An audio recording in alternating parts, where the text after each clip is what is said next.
Hello बच्चों, आइए इस प्रश्न को देखते हैं। नीचे दिए गए 4 कथनों ए से डी में से प्रत्येक में 1 या 2 रिक्त स्थान दिए गए हैं। किन्हीं 2 कथनों के लिए सही रूप से रिक्त स्थानों की पूर्ति करने वाले सही विकल्प को चुनें। वृत्त 1 स्रावित करता है जो 2 के विभेदन में मदद करता है। बी, एड्रिनल मेडुला 1 स्रावित करता है जो 2 के विघटन को प्रेरित कर आपात स्थिति के दौरान रक्त में ग्लूकोज सांद्रता को बढ़ाता है। सी, लैडिंग्स कोशिकाएं या एक टेस्टिस के अंतःनलिका अवकाशों में पाई जाती हैं और एक हार्मोन समूह को उत्पन्न करती हैं जिसे 2 कहते हैं।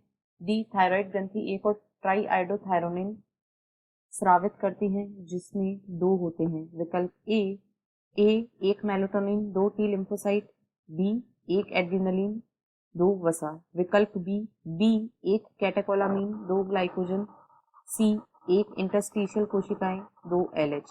विकल्प C B 1 catecholamine 2 glycogen, D 1 thyroxine 2 iodine, या विकल्प D 1 parathyroid hormone 2 calcium, A 1 thymosin 2 B lymphocyte. इस प्रश्न की जो मुख्य अवधारणा वह है एड्रिनल। यहाँ पर हम देखेंगे कि एड्रिनल ग्रंथि किस प्रकार कौन कौन से हार्मोन को स्रावित करती है। तो एड्रिनल ग्रंथि जो होती है इसके 2 भाग होते हैं, मेडुला व कॉर्टेक्स। मेडुला व कॉर्टेक्स, यहाँ पर हम मुख्य रूप से एड्रिनल मेडुला की बात करेंगे। कॉर्टेक्स के द्वारा ग्लूकोकॉर्टिकॉइड्स तथा मिनरलोकॉर्टिकॉइड्स का स्रावन होता है, जैसे कि कॉर्टिसोल तथा एल्डोस्टेरोन हार्मोन आदि। एड्रिनल मेडुला इसके द्वारा एड्रीनलीन व नॉर एड्रीनलीन नामक हार्मोन का स्राव होता है। इसके द्वारा एड्रीनलीन व नॉर एड्रीनलीन हार्मोन स्रावित होते हैं और ये हार्मोन इन्हें सम्मिलित रूप से कैटेकोलामीन्स कहा जाता है। इन हार्मोन को सम्मिलित रूप से कैटेकोलामीन कहा जाता है और ये आपातकालीन हार्मोन, यहाँ पर हम लिखेंगे कैटेकोलामीन। इन हार्मोनों को सम्मिलित रूप से आपातकालीन हार्मोन कहा जाता है क्योंकि ये शरीर को प्रतिकूल परिस्थितियों के लिए तैयार करने वाले हार्मोन हैं। ये संकट के समय ग्लाइकोजन के टूटने को प्रेरित करते हैं, यानी ग्लूकोज के निर्माण को प्रेरित करते हैं, ग्लूकोज की सांद्रता को बढ़ाते हैं।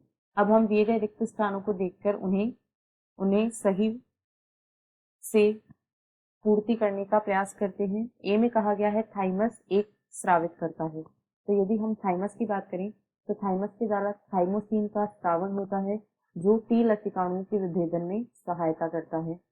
यहाँ पर यदि हम लिखें तो ए थाइमोसिन का स्रावन करता है और यह टी लसिकाणुओं के परिपक्वन में सहायता करता है। यह टी लसिकाणुओं के परिपक्वन में सहायता करता है। बी में कहा गया है एड्रिनल मेडुला 1 स्रावित करता है जो 2 के विघटन को प्रेरित करता है, तो यहाँ पर जो बी है उसमें आएगा एड्रिनल मेडुला के द्वारा कैटाकोलामीन्स का स्रावन होता है। कैटाकोलामीन का स्रावन होता है जो ग्लाइकोजन के विघटन को प्रेरित करता है। अब सी में कहा गया है लैडिंग कोशिकाएं या रिक्त स्थान। लैडिंग कोशिकाओं को इंटरस्टिशियल कोशिकाएं कहा जाता है जो अंतःनलिका अवकाशों में पाई जाती हैं और हार्मोन के एक समूह को उत्पन्न करती हैं जिन्हें टेस्टोस्टेरोन कहा जाता है। यानी सी में 1 में आएगा इंटरस्टिशियल कोशिकाएं और इनके द्वारा टेस्टोस्टेरोन हार्मोन, लैडिंग कोशिकाओं या इंटरस्टिशियल कोशिकाओं के द्वारा टेस्टोस्टेरोन हार्मोन उत्पन्न होता है।